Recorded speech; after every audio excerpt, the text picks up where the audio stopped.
Hello दोस्तों, मैं Mohammad Abdullah Salam, faculty of biology.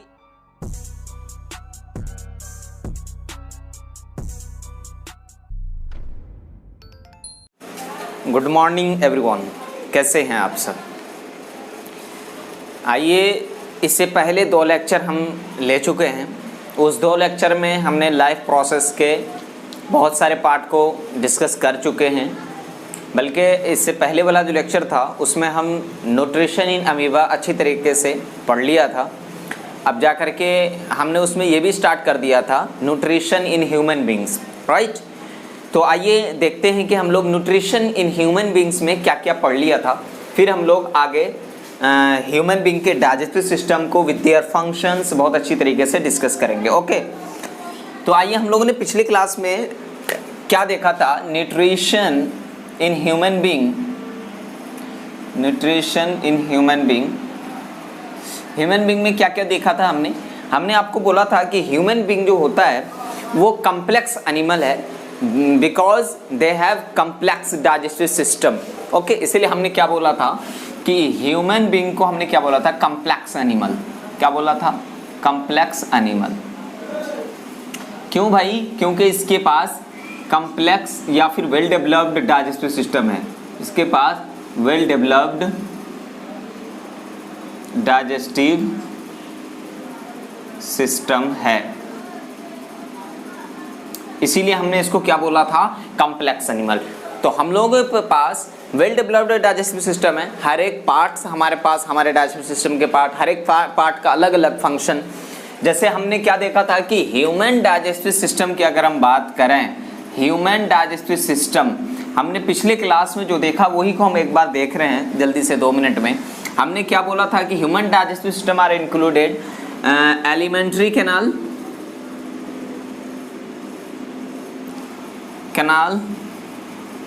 और एक्सेसरी ग्लैंड्स, यही देखा था। एलिमेंट्री कैनाल में हम लोगों ने क्या क्या देख लिया था, माउथ के बारे में डिस्कस किया था, नहीं किया था, बल्कि हमने बोला था एलिमेंट्री कैनाल्स किस किस पार्ट को इंक्लूडेड होंगे, माउथ को, इसोफेगस को, stomach, small intestine, large intestine और फिर जाकर के क्या आ जाएगा, रेक्टम और फाइनली एनस। तो वही चीज़ें हम लोग यहाँ पे डिस्कस करने वाले हैं। माउथ आ जाएगा इसमें और इसोफेगस आ जाएगा और फिर जाकर के स्टोमक की बात करेंगे, फिर जाकर के क्या आएगा बोलिए ज़रा, स्मॉल इंटेस्टाइन, फिर लार्ज इंटेस्टाइन, फिर जाकर के रेक्टम, फिर जाकर के एनस फाइनली। ठीक है, तो मेरे बच्चों हमने देखा था। और एक्सेसरी ग्लैंड्स की बात करें, हमने एलिमेंट्री कैनाल के पार्ट्स यहाँ पर देखे हैं। और accessory glands which help into the digestion, जो डाइजेशन में हेल्प करते हैं, उसमें ग्लैंड्स में कौन कौन आ जाएंगे ज़रा बोलिएगा। जैसे कि सलाइवरी ग्लैंड आ जाएगा, गैस्ट्रिक ग्लैंड आ जाएगा, ठीक है, पेनक्रियास आ जाएगा, लीवर आ जाएगा। ये सब हेल्प करते हैं अपने सिक्रीटेड एंजाइम के थ्रू, ताकि डाइजेशन अच्छी तरीके से हो पाए। ठीक है, तो ये हमने पिछले क्लास में देखा था। आज हम लोग इसके सबको बहुत अच्छी तरीके से with their concept, with their detail and with their functions हम लोग अच्छी तरीके से पढ़ने वाले हैं। सो यहाँ पे आपको एक डायग्राम दिख रहा होगा ह्यूमन डाइजेस्टिव सिस्टम का। ह्यूमन डाइजेस्टिव सिस्टम का डायग्राम आपको यहाँ पे दिख रहा होगा। सबसे पहले हमें इसको लेवलिंग करनी है, तो हमको पहले ये देखना है, ये वाला पार्ट जो हमारा क्या है, माउथ यानी बकल कैविटी। इतना वाला ये जो पार्ट है हमारा, कौन सा पार्ट कहलाता है, माउथ या फिर बकल कैविटी। मेरे बच्चों, बकल कैविटी, इसमें अगर माउथ की हम बात करें तो इट हैज टीथ, बिल्कुल माउथ में ही टीथ होते हैं। टंग, बिल्कुल टंग भी कहाँ होते हैं, माउथ में ही होते हैं। और ग्लैंड्स, कौन से, सलाइवरी ग्लैंड्स, यहाँ पे लिख देता हूँ, सलाइवरी ग्लैंड्स। अब मेरे बच्चों आपको ये चीज़ देखनी है कि बकल कैविटी में 3 चीज़ें पाई जा रही है, टीथ, टंग और सलाइवरी ग्लैंड्स। टीथ के बारे में हम अच्छी तरह के पढ़ेंगे क्योंकि डेंटल फार्मूला भी हमें पढ़ना है। और टंग के बारे में भी फंक्शन इसके पढ़ेंगे कि टंग का फंक्शन क्या है, क्या रोल है इसका डाइजेस्टिव सिस्टम में। ठीक है, और सलाइवरी ग्लैंड्स के बारे में भी हम लोग अभी डिस्कस करेंगे। सलाइवरी ग्लैंड के बारे में थोड़ा सा मैं अगर डिस्कस करना चाहूँ तो मैं बता दूँ कि सलाइवरी ग्लैंड जो होते हैं हमारे यहाँ पे प्रेजेंट है, एक पैराटाइड और सबमैंडिबुलर सबलिंगुअल ग्लैंड्स, ये तीनों के तीनों क्या सीक्रेट करते हैं बोलिए जरा?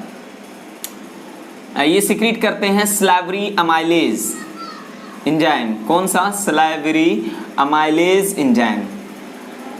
सलाइवरी अमाइलेज एंजाइम जो है इसका काम क्या है मैं आपको बता दूं कि ये जो हम जो खाना लेते हैं वो खाना में हमारे क्या स्टार्च होते हैं, तो वो स्टार्च को कन्वर्ट करता है किसमें? ग्लूकोज में। किसमें? ग्लूकोज में। तो सलाइवरी अमाइलेज क्या काम करता है? स्टार्च को कन्वर्ट कर देता है किसमें? ग्लूकोज में। और finally more than 30%, 30 to 40% glucose are converted into maltose only 30 से 40% ग्लूकोज को ही ये माल्टोज में कन्वर्ट कर पाता है। लेकिन इसका फर्स्ट स्टेप जो होगा सलाइवरी ग्लैंड्स का वो क्या है बोलिए ज़रा? कि स्टार्च को कन्वर्ट करता है किसमें? ग्लूकोज में। तो मैं यहाँ पे लिख देता हूँ कि स्टार्च को कन्वर्ट कर देता है किसमें? ग्लूकोज में। ठीक है, ये चीज़ आप थोड़ा सा याद रखिएगा। अभी तक मैंने क्या बोला कि माउथ में टीथ और टंग और सलाइवरी ग्लैंड पाए जाते हैं। सलाइवरी ग्लैंड जो एंजाइम सीक्रेट करते हैं वो है सलाइवरी अमाइलेज। काम क्या होता है इसका? कि स्टार्च को कन्वर्ट करते हैं किसमें? ग्लूकोज में। फिर मैंने ये भी बोला कि ये जो ग्लूकोज होते हैं ना ये माउथ में ही लगभग 30% कन्वर्ट हो जाते हैं किसमें? माल्टोज में। ठीक है, ये चीज़ें आप याद यहाँ से रखिएगा। तो सलाइवरी के बारे में मैंने पढ़ लिया। अब आते हैं हम लोग जरा सा टीथ के बारे में। टीथ के बारे में अगर बात करूं टीथ के बारे में, तो टीथ के बारे में बताइए जरा क्या है, क्या जानते हैं आप टीथ के बारे में? हम लोग बस इतना ही जानते हैं टीथ के बारे में कि भाई ये च्यूइंग में काम आता है। हमें किसी चीज़ को अगर ग्राइंडिंग करना हो तो हम टीथ से ही उसको क्या करते हैं? ग्राइंडिंग करते हैं। तो टीथ की अगर हम बात करें तो इसका बेस्ट फंक्शन क्या हो जाएगा बोलिए ज़रा? ग्राइंडिंग या फिर च्यूइंग। ठीक है, क्लियर है? अब एक चीज याद रखिएगा, जो चीज मैं अब पढ़ाने जा रहा हूं ना बहुत इंपॉर्टेंट है, हम सबको एक एक करके डिस्कस करेंगे। वो चीज क्या है? हमने बोला कि ग्राइंडिंग और च्यूइंग में ये टीथ हमारे काम आते हैं। ठीक है, अब मेरे दोस्त आपको ये चीज जानने हैं कि अडल्ट में कितने टीथ होते हैं और चाइल्ड में कितने टीथ होते हैं और टीथ्स के नाम क्या हैं। हम लोग जानते हैं कि हमारा ये जो पार्ट है जो दिख रहा है उसे हम इंसिसर बोलते हैं। Just beside incisor canine present and after canine premolar and after premolar last molar present होता है। इतना पता है। हमें ये पता करना है कि मोलर्स किसमें कितने होते हैं, प्रीमोलर्स बच्चे में होते हैं कि नहीं होते हैं। ये सारी चीज़ को हम लोग किससे सिद्ध करेंगे, किससे प्रूफ करेंगे? डेंटल फार्मूला से। डेंटल फार्मूला की अगर हम बात करें टीथ में, देखो टीथ में अगर मैं आपको यहाँ पे मैंने डायग्राम दे दिया है टीथ का, उसको आप देख सकते हैं पॉज करके। अगर मैं डेंटल फार्मूला की बात करूं, डेंटल फार्मूला हम देखते हैं अडल्ट में, और एक डेंटल फार्मूला हम देखेंगे किसमें? चाइल्ड में। अब देखिए मेरे बच्चों, अडल्ट के केस में डेंटल फार्मूला आपको याद रखना है 21, 23, 21, 23। अब इससे कैसे आपको याद होगा सारे के सारे दांत? आप अपना भी निकाल सकते हैं, आप अपना भी गिन सकते हैं कि आपके पास कितने टीथ हैं। ठीक है, बता दीजिएगा तो अच्छा रहेगा। क्या पता आपके एक टीथ गायब हो गए हो, है ही नहीं, है ना? तो आइए जरा सा मैं इसका देखता हूँ।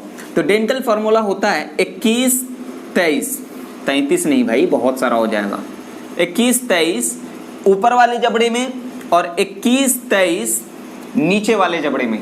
अब इसको कोई ऐसे मत जोड़ देना कि 2, 2, 4, 1, 1, 2, 2, 2, 4, 3, 3, 6, नहीं हो पाएगा उतने टीथ। ठीक है, हमने क्या बोला? ये अपर वाला जबड़ा है और ये लोअर वाला जबड़ा है। ठीक है, अब इसको देखिए, आपको देखना क्या है कि ऊपर वाले जबड़े में वो भी एक तरफ की बात करेंगे, दोनों तरफ आपको खुद निकालने हैं। जैसे कि मैं ये बोल रहा हूं, जैसे देखिए ये दो क्या है हमारे पास, क्या है बोलिए जरा? इंसिजर। क्या है? इंसिजर।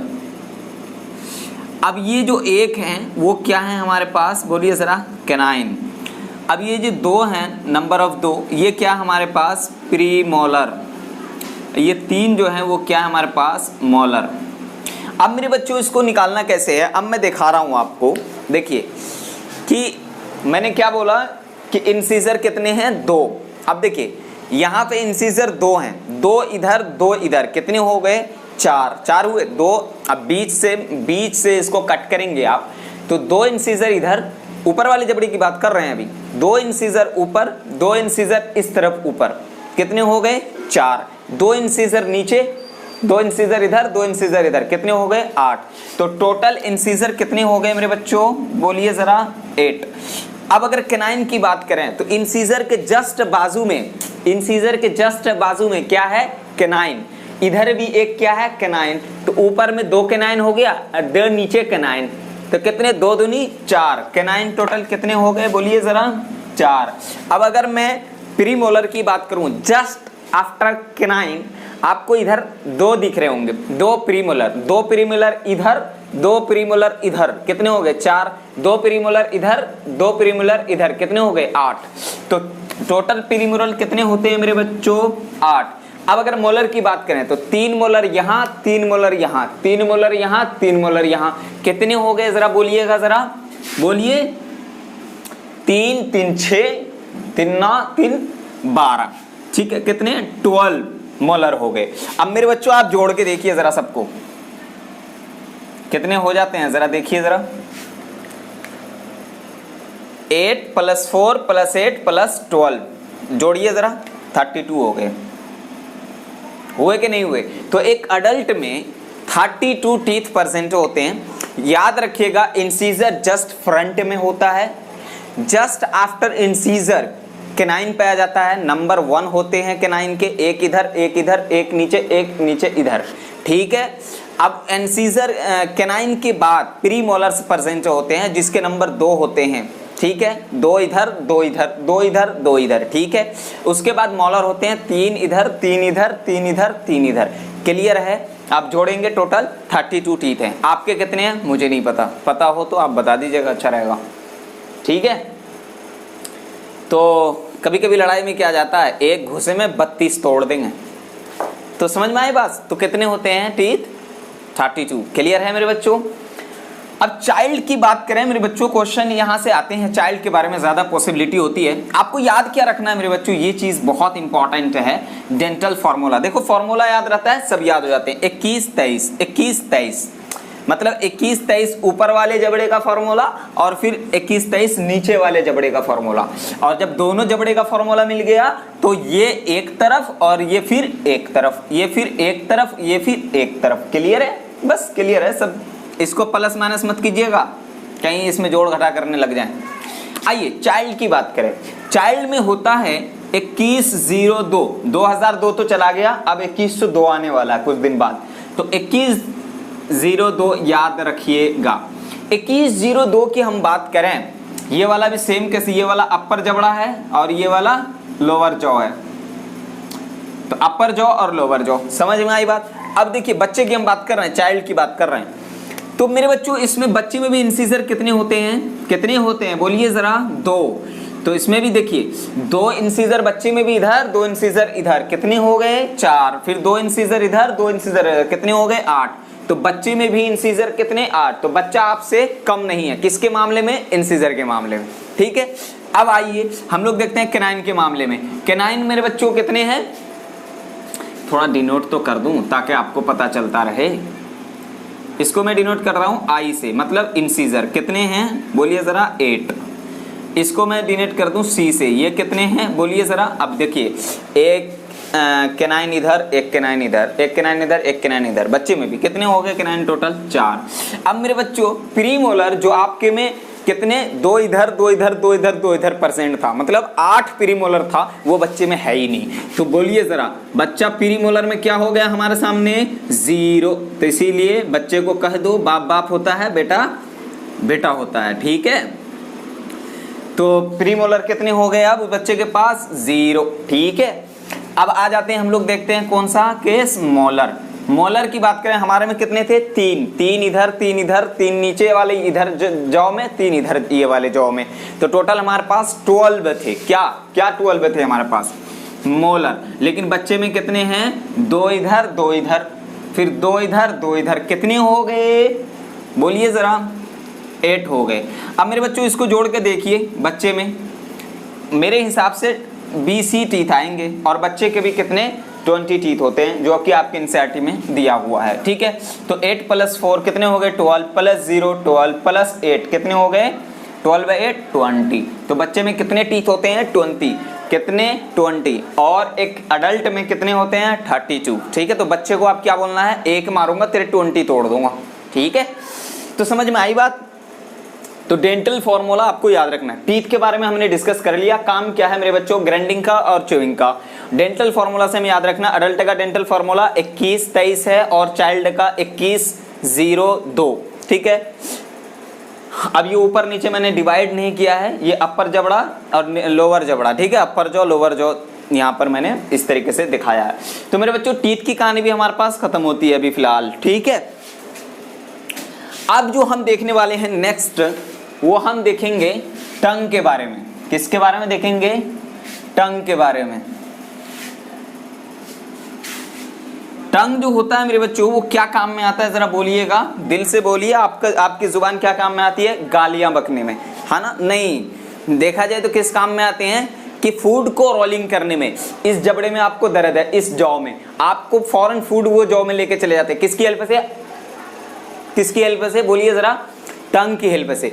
फूड को इतना घुमाते हो टंग से कि फूड भी पागल हो जाता है और फाइनली जल्दी से अंदर चला जाता है। समझ में आई बात। तो रोलिंग का काम कौन करता है, टंग। एक चीज और बता दूं, जो आपको टेस्ट मिलता है कि ये सॉल्टी है, ये चिली है, ये जरा ये है, समझ में आई बात। तो ये सब टेस्ट कौन दे रहा होता है, टंग, क्योंकि उस पर बहुत सारे टेस्ट बर्ड्स प्रेजेंट होते हैं जो कि आपको अच्छी तरीके से उसका टेस्ट दे रहा होता है कि भाई ये फला चीज़ तू खा रहा, ये तू फला चीज़ खा रहा है। ठीक है, तो वही चीज़ें यहाँ पे देखने को मिलता है। अब आ जाते हैं हम लोग टंग के बारे में। ये देखिए, ये हमने दिखाया था क्या, टंग। अब आ जाते हैं हम लोग टंग के बारे में देखने के लिए, टंग के बारे में। तो टंग की बात करें तो ऐसे शेप का कुछ टंग होता है। तो इस पर बहुत सारे टेस्ट बर्ड्स प्रेजेंट होते हैं जो कि क्या काम करते हैं, आपको टेस्ट प्रोवाइड करते हैं, टेस्ट प्रोवाइड करते हैं। ठीक है, आपको बताते हैं कि ये क्या खा रहा तू। ठीक है, अब देखिए मेरे बच्चों, टंग का काम क्या होता है, जरा मैं लिख दूं यहाँ पर, rolling of food.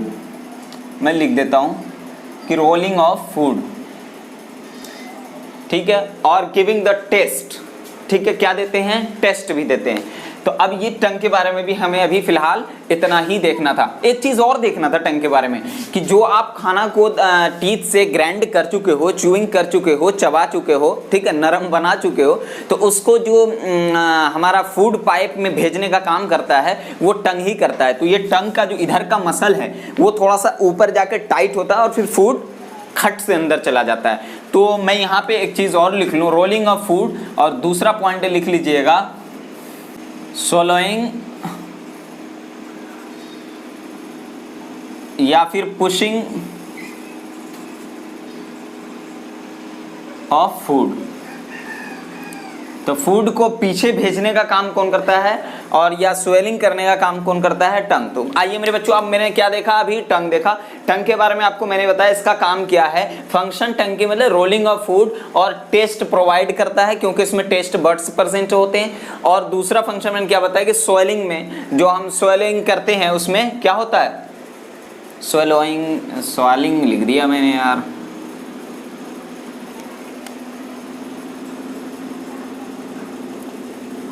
swallowing of या पुशिंग ऑफ फूड। ठीक है, अब मेरे बच्चों ये हमारा टंग का भी मामला यहाँ पे कंप्लीट होता है। ठीक है, अब आ जाएंगे हम लोग मौत के तीनों पार्ट को हम लोग पढ़ चुके हैं। मौत के तीनों पार्ट को हम लोग पढ़ चुके हैं।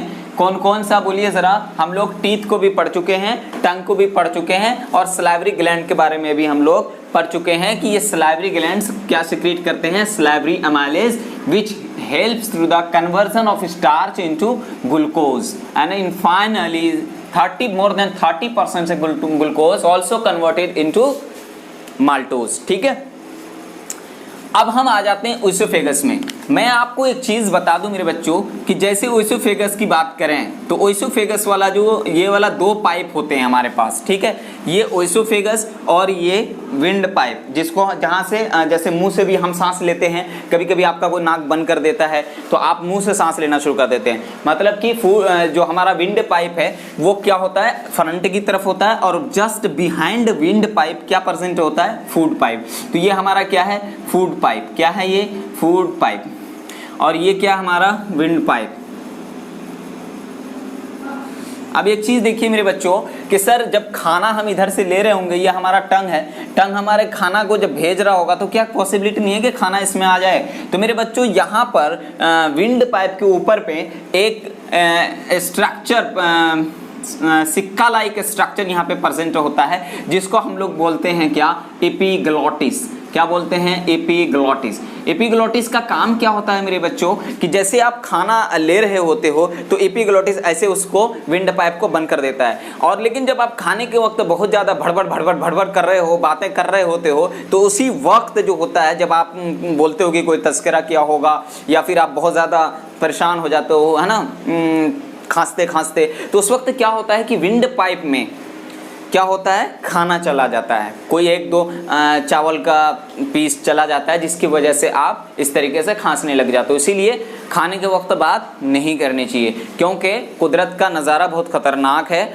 एक पाइप के ऊपर से खाना दूसरे पाइप पर जा रहा होता है, ठीक है, देखो एक पाइप से दूसरे पाइप पर जा रहा होता है। तो यहाँ पे क्या होता है, एपिग्लॉटिस, जैसे आप सोलाइन करते हो, जैसे आप उसको इंगल्फ करते हो, तो फौरन से पहले एपिग्लॉटिस क्या होता है, विंड पाइप को क्लोज कर देता है। तो वही चीज़ है, फूड इसमें आ जाता है, ठीक है। फूड आने के बाद उस इसोफेगस, अब यहाँ पर हम लोग डिस्कस करते हैं थोड़ा सा ये चीज़ें बताने के बाद। ये क्या है हमारा, इसोफेगस। क्या है हमारा, इसोफेगस। इसोफेगस का काम क्या होता है मेरे बच्चों, क्या डाइजेशन होता है इसोफेगस में? No digestion takes place in oesophagus at all. बिल्कुल भी डाइजेशन नहीं होता इसोफेगस में। तो सर फिर क्यों एसोफेगस? एसोफेगस जल्दी से वो खाना जो आप इंगल्फ करते हो उसको स्टोमक तक ले आता है, बस उसमें एक मूवमेंट शो होता है जिसको हम लोग पेरिस्टाल्टिक मूवमेंट कहते हैं। उससे क्या होता है, जल्दी से खाना स्टोमक में आ जाता है। तो इसमें एसोफेगस में मैं पहला पॉइंट लिख लेता हूं कि no digestion takes place,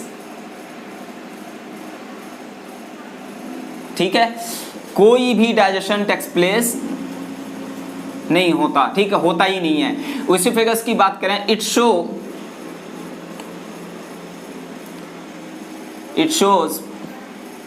peristaltic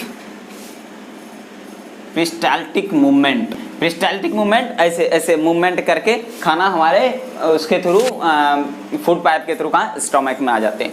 तो हमने एसोफेगस के बारे में देख लिया। अब हम आते हैं, अभी तक बच्चों हमने किसके बारे में देख लिया, हम अभी माउथ के पार्ट में ही थे। हमने बोला माउथ के बाद माउथ क्या काम करता है मेरे बच्चों, माउथ का काम है इनटेकिंग ऑफ फूड। वो फूड लिया अपने पास, माउथ का काम है सिर्फ फूड लेना, वो फूड ले लिया। अब माउथ के जो पार्ट्स हैं जैसे टीथ, टंग, सैलिवरी ग्लैंड्स, वो सब क्या काम करता है, कुछ ग्राइंडिंग में काम करता है, कुछ रोलिंग में काम करता है, और कुछ स्टार्च को कन्वर्ट कर रहा होता है किसमें, ग्लूकोज में, ठीक है। अब हम देख रहे हैं कि अब खाना कहाँ आ गया, इसोफेगस में। तो इसोफेगस में मैंने बोल दिया कि no digestion takes place at all, कोई भी डाइजेशन यहाँ पे नहीं होता। लेकिन हाँ, इट शो पेरिस्टाल्टिक मूवमेंट, ये पेरिस्टाल्टिक मूवमेंट शो करता है इस टाइप का, ठीक है, जिसकी वजह से ऐसे ऐसे ऐसे, जिसकी वजह से खाना कहाँ मूव कर जाता है, स्टोमक में, ठीक है। अब आ जाते हैं हम लोग एक पार्ट स्टोमक पर। स्टोमक में आने के बाद आपको मैं ये चीज़ बता दूं कि स्टोमक जो होता है, स्टोमक का शेप होता है जे शेप्ड स्ट्रक्चर। तो स्टोमक की अगर हम बात करें, स्टोमक ये वाला पार्ट, स्टोमक की बात करें तो सबसे पहले इसका शेप कैसा होता है मेरे बच्चों, बोलिए जरा, जे शेप्ड का होता है। ये कैसा, जे शेप्ड। अब एक चीज और देखिए, जे शेप्ड हमारा स्टोमक जो होता है, इस स्टोमक में कुछ गैस्ट्रिक ग्लैंड्स प्रेजेंट होते हैं which secretes the gastric juice which help the digestion of protein. तो क्या क्या वो गैस्ट्रिक जूस हैं, तो वो चीज़ें हम लोग देखते हैं। स्टोमक के पार्ट जो होता है मेरे बच्चों, एक क्या होता है, गैस्ट्रिक ग्लैंड प्रेजेंट होता है। ये गैस्ट्रिक ग्लैंड का काम क्या होता है मेरे बच्चों, secretion of secretion of gastric enzymes या फिर गैस्ट्रिक जूस बोलो, गैस्ट्रिक जूस। अब गैस्ट्रिक जूस क्या क्या होता है बोलिए जरा। HCl होगा और पेप्सिनोजेन होगा और फिर म्यूकस होगा। तो मैं यहाँ पे सबको पहले मेंशन कर दूं क्या क्या हो सकता है बोलिए जरा। HCl और दूसरा पेप्सिनोजेन और तीसरा म्यूकस। अब मेरे बच्चों यहाँ पे आपको एक चीज बता दूं कि ये HCl और पेप्सिनोजेन म्यूकस है क्या और इसका काम क्या है, ये चीज हम लोगों को देखना है। मैंने आपको बोला स्टोमक जैसे स्ट्रक्चर है, इसके पास गैस्ट्रिक ग्लैंड्स होते हैं और वो गैस्ट्रिक जूस का सिक्रेशन करता है। गैस्ट्रिक जूस क्या है, HCl और पेप्सिनोजेन और म्यूकस, ठीक है। तो होता क्या है मेरे बच्चों, आपको जो चीज मैं बताने जा रहा हूं जरा सा कंसंट्रेशन के साथ सुनिएगा। HCl का काम होता है सिर्फ मीडियम प्रोवाइड करना, किसको, पेप्सिनोजेन को, ताकि वो किस में कन्वर्ट हो सके, पेप्सिन में। जैसे मैं यहां पे बताना चाहूं, मैं यहां पे बताना चाह रहा हूं आपको, जरा देखिएगा कि जो हमारा पेप्सिनोजेन है ना, पेप्सिनोजेन ये पेप्सिन में कन्वर्ट हो जाता है, पेप्सिन। और पेप्सिन में हमें कन्वर्ट करना ही पड़ता है for the digestion of proteins. तो प्रोटीन का डाइजेशन पेप्सिनोजेन नहीं बल्कि कौन, पेप्सिन करता है। लेकिन ये पेप्सिनोजेन जो आपका गैस्ट्रिक जूस है, इसको कन्वर्ट करने के लिए, पेप्सिन में कन्वर्ट करने के लिए हमें एक मीडियम चाहिए, वो क्या, HCl। तो in the presence of HCl pepsinogen converted into pepsin and pepsin which helps to the digestion of protein. तो जो हमारे प्रोटीन को डाइजेस्ट करता है वो कौन सा जूस है, पेप्सिन, पेप्सिन। लेकिन वो पेप्सिन क्या होता है, पेप्सिनोजेन से बना हुआ प्रोडक्ट होता है, किसकी प्रेजेंस में, HCl की प्रेजेंस में। अब एक चीज समझिए जरा कि सर ये पेप्सिनोजेन आखिर गैस्ट्रिक जूस है तो ये क्यों नहीं डाइजेस्ट किया प्रोटीन का, why we have to need convert, हमें क्यों इसको कन्वर्ट करने की जरूरत पड़ी। तो मेरे बच्चों सुनिए जरा, ये पेप्सिन जो होता है ना, ये इनएक्टिव फॉर्म में होता है। इनएक्टिव फॉर्म में होने की वजह से ये डाइजेशन नहीं कर पाता है प्रोटीन का, तो इसको HCl की प्रेजेंस में हम पेप्सिन में कन्वर्ट कर लेते हैं। और पेप्सिन जो होता है मेरे बच्चों ये एक्टिव फॉर्म में होता है और तब जाकर के ये किसका, प्रोटीन का डाइजेशन करवा देता है। क्लियर है मेरी बात, क्लियर है। नेक्स्ट आइए, नेक्स्ट हम लोग देखते हैं mucus. What is the function of mucus. HCl के बारे में क्लियर है, पेप्सिनोजेन के बारे में क्लियर है। HCl which provide the medium किसको, to the pepsinogen for the conversion into the pepsin which helps to the digestion of protein. ठीक है मेरे बच्चों। अब म्यूकस की बात करें, what is the function of mucus.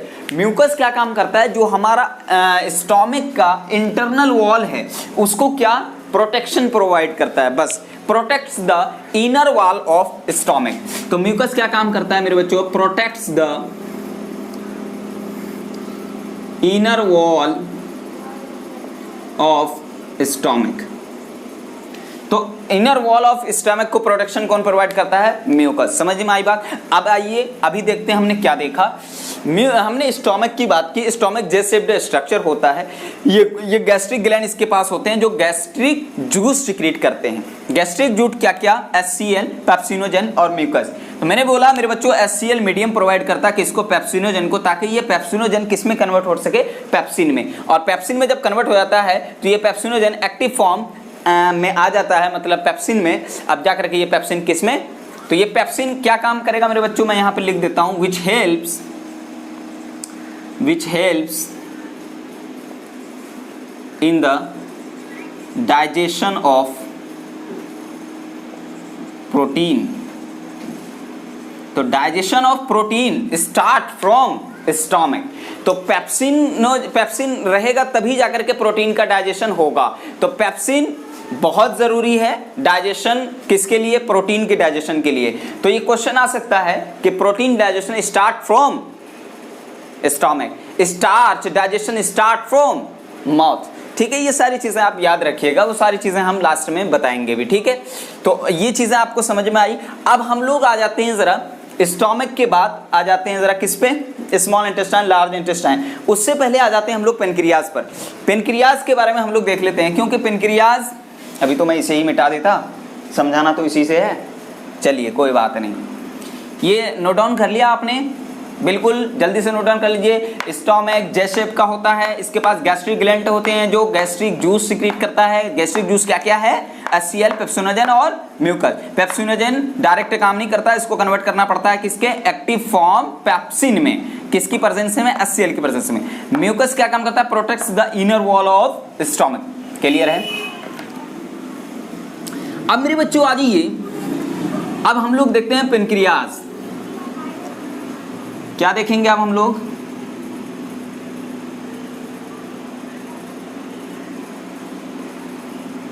Pancreas. Pancreas की अगर हम बात करें तो ये पेनक्रियाज क्या काम करता है? पेनक्रियाटिक जूस सिक्रीट करता है। क्लियर है? Pancreatic juice secretes pancreatic juice. अब पेनक्रियाटिक जूस क्या क्या हो जाएंगे ये चीज बताइए। तो इसमें आ जाएगा आपको ट्रिप्सिन आ जाएगा। ट्रिप्सिन भी क्या काम करता है? Which helps to the digestion of protein. तो ट्रिप्सिन भी क्या काम करता है? प्रोटीन का डाइजेशन करवाता है। अब जाकर के इसमें मैं यहाँ पे लिख देता हूँ सबको। तो पेनक्रियाटिक जूस क्या क्या हो जाएगा मेरे बच्चों? ट्रिप्सिन आ जाएगा इसमें, लाइपेज, निकोलिएज। ठीक है, अब लाइपेज की बात करें या ट्रिप्सिन की बात करें तो ट्रिप्सिन क्या काम करता है? Which helps digestion of protein, which help digestion of protein. Lipase की बात करें which help digestion of fats, और निकोलिएज की बात करें विच हेल्प्स DNA मॉलिक्यूल्स। ठीक है, अब मैंने ये चीजें आपको बता दी पेनक्रियाज के बारे में कि पेनक्रियाज जो होता है वो सीक्रेट करता है पेनक्रियाटिक जूस। क्या क्या हो सकते हैं? Trypsin, lipase, nuclease. जैसे ट्रिप्सिन की बात करें प्रोटीन का डाइजेशन में हेल्प करता है, और लाइपेज की बात करें ये फैट का डाइजेशन करवाता है, और निकोलिएज की बात करें DNA मॉलिक्यूल्स के डाइजेशन में काम आता है। ठीक है, तो ये चीज हमने उसके बारे में भी देख लिया मेरे बच्चों। अब हम आते हैं स्मॉल इंटेस्टाइन पर। स्मॉल इंटेस्टाइन, स्मॉल इंटेस्टाइन के बारे में आप लोगों ने एक बात सुनी होगी बार बार कि where is complete digestion takes place. तो मेरे बच्चों वो कोई जगह नहीं है, वो यही आपका स्मॉल इंटेस्टाइन पार्ट। ठीक है, अब याद रखिएगा नाम इसका स्मॉल है लेकिन largest part of digestive system है। ठीक है, तो स्मॉल, इसके बारे में मैं क्या बोलूं? Small intestine, small intestine. Small intestine की बात करें मेरे बच्चों, here complete digestion takes place, complete digestion takes place of carbohydrates, proteins and fats. तो ये सारी चीजों का जो कंप्लीट डाइजेशन होता है वो कौन सी जगह है? Small intestine. तो स्मॉल इंटेस्टाइन में कंप्लीट डाइजेशन होता है कार्बोहाइड्रेट्स का, प्रोटीन्स का और फैट्स का। अब अगर हम बात करें तो ये स्मॉल इंटेस्टाइन जो है इसका जो वॉल है, स्मॉल इंटेस्टाइन का वॉल, स्मॉल इंटेस्टाइन वॉल, ये क्या करता है? सिक्रीट करता है क्या? सम इंटेस्टाइनल जूस या intestinal enzyme, secretes intestinal enzyme, intestinal enzymes. अब वो एंजाइम्स जो है वो एंजाइम्स कन्वर्ट करता है। जैसे कि मैं बात करूं अगर प्रोटीन को किसमें? छोटे छोटे पार्टिकल, छोटे छोटे मॉलिक्यूल अमीनो एसिड में कन्वर्ट कर देगा, फैट को फैटी एसिड प्लस ग्लिसरॉल में कन्वर्ट कर देगा। ठीक है, अब जाकर के कार्बोहाइड्रेट को ग्लूकोज में कन्वर्ट कर देगा। तो इंटेस्टाइनल एंजाइम जो है ये क्या काम करता है? जैसे कार्बोहाइड्रेट है, कार्बोहाइड्रेट इसको किस में कन्वर्ट कर देगा? Convert into glucose. ठीक है, अब दूसरी अगर हम बात करें जैसे कि फैट है, फैट को किस में कन्वर्ट कर देगा, बोलिए जरा, फैटी एसिड प्लस ग्लिसरॉल। अब अगर मैं इसकी बात करूं तो तीसरा में क्या, जैसे प्रोटीन में ले लेता हूं, प्रोटीन की अगर मैं बात करूं तो प्रोटीन को कन्वर्ट कर देगा किसमें, अमीनो एसिड्स।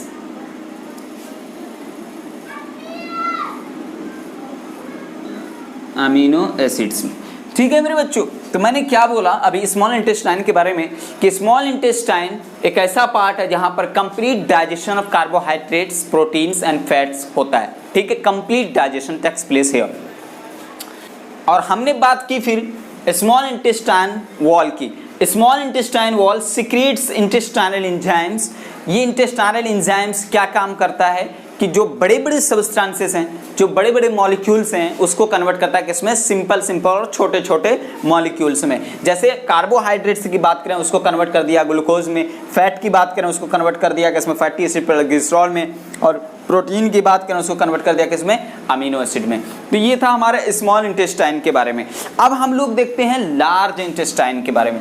क्या चीज़ देखा हमने, स्मॉल इंटेस्टाइन एक ऐसा पार्ट है जहां पर कंप्लीट डाइजेशन होता है कार्बोहाइड्रेट और प्रोटीन और फैट्स का। स्मॉल इंटेस्टाइन वॉल जो होता है वो सिक्रीट करता है क्या, इंटेस्टाइनल एंजाइम, जो क्या काम करता है, कार्बोहाइड्रेट को ग्लूकोज में कन्वर्ट कर देगा, फैट को फैटी एसिड में कन्वर्ट कर देगा, और प्रोटीन को अमीनो एसिड में कन्वर्ट कर देगा।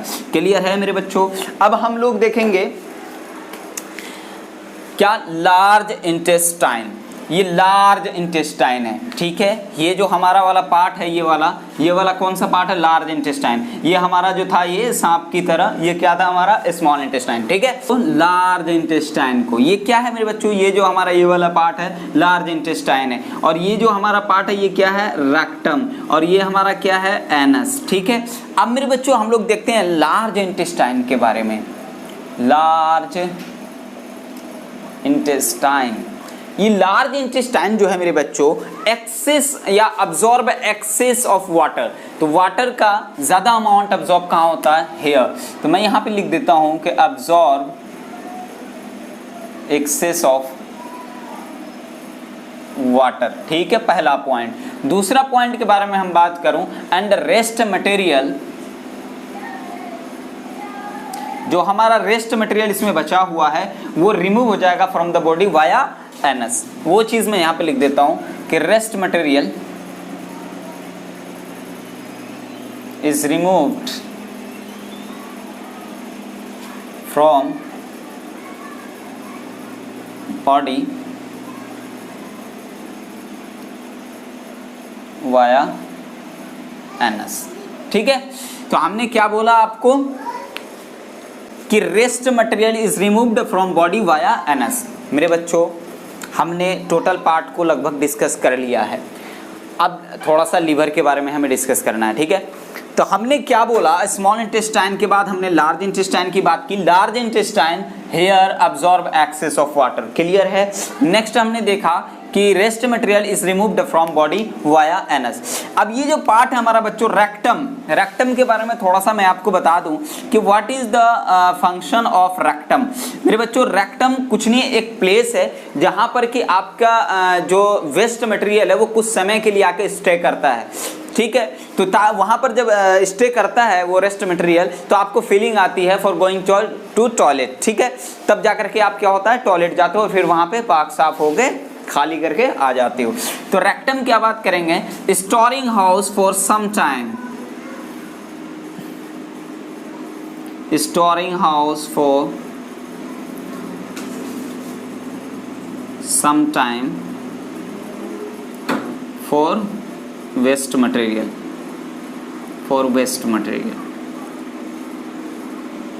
ठीक है। अब जाकर के फिर जाकर के क्या होता है, एनएस के थ्रू बाहर आ जाता है, इसको लिखने की जरूरत नहीं है, ठीक है। अब मेरे बच्चों आते हैं थोड़ा सा लीवर के पास आते हैं। अब लीवर की बात अगर हम करें तो लीवर क्या सिक्रीट करता है मेरे बच्चों, बाइल जूस। क्या सिक्रीट करता है, बाइल जूस। ये लीवर हमारा, अगर मैं लीवर की बात करूं तो लीवर सिक्रीट्स क्या, बाइल जूस। जैसे मैं अगर बात करूं, जैसे कि क्या है, फैट है। क्या है ये, फैट है। अब ये फैट का क्या होगा, इमल्सिफिकेशन। इमल्सिफिकेशन, ये इमल्सिफिकेशन की वजह से ये किस में कन्वर्ट हो जाएगा, छोटे छोटे मॉलिक्यूल या छोटे छोटे फैट के ग्लोब्यूल्स में। ये क्या है अब मेरे बच्चों, ये है फैट ग्लोब्यूल्स। ठीक है, तो इमल्सिफाइड ग्लोब्यूल्स को, अब यही ग्लोब्यूल्स है, इसको डाइजेशन करने में कौन रोल करता है, बाइल जूस। अब बाइल जूस जो होता है, ये बाइल जूस अब क्या काम करेगा, ये फैट ग्लोब्यूल्स को क्या करेगा, डाइजेस्ट कर देगा। तो मेरे बच्चों, तो हमने आपको क्या कहा कि बाइल जूस जो होता है वो क्या काम करता है कि फैट को डाइजेस्ट करवाता है। ठीक है, लेकिन लेकिन लेकिन इमल्सिफाइड फैट को, तो व्हाट इज इमल्सिफिकेशन, इसको मैं बोल सकता हूं कि ये क्या है, इमल्सिफाइड है, इमल्सिफाइड फैट है, क्योंकि इसमें इमल्सिफिकेशन हो चुका है, तभी तो जाके ये फैट छोटे छोटे ग्लोब्यूल्स में टूट गया। ठीक है, तो मैं बोलूंगा फैट ग्लोब्यूल्स का बाइल जूस क्या करवाता है, डाइजेशन। क्लियर है मेरे बच्चों इसके बारे में। तो मेरे बच्चों, अभी तक हमने क्या देखा, आइए जरा देखते हैं एक शॉर्ट में, 1 मिनट में सिर्फ। मैंने एक डाइजेस्टिव सिस्टम को यहाँ पे ड्रॉ किया। ड्रॉ करने के बाद हमने बोला माउथ एक ऐसा पार्ट है जिसके थ्रू हम खाना इंटेक करते हैं। फिर माउथ में बहुत सारे पार्ट हैं, जैसे सैलिवरी ग्लैंड्स, टंग है, टीथ है। फिर टीथ को हमने बताया, टीथ का काम च्यूइंग का होता है, ठीक है, ग्राइंडिंग का। अब जो टीथ जो होते हैं वो कितने अडल्ट में होते हैं, कितने चाइल्ड में होते हैं, ये हम डेंटल फार्मूला से देखेंगे।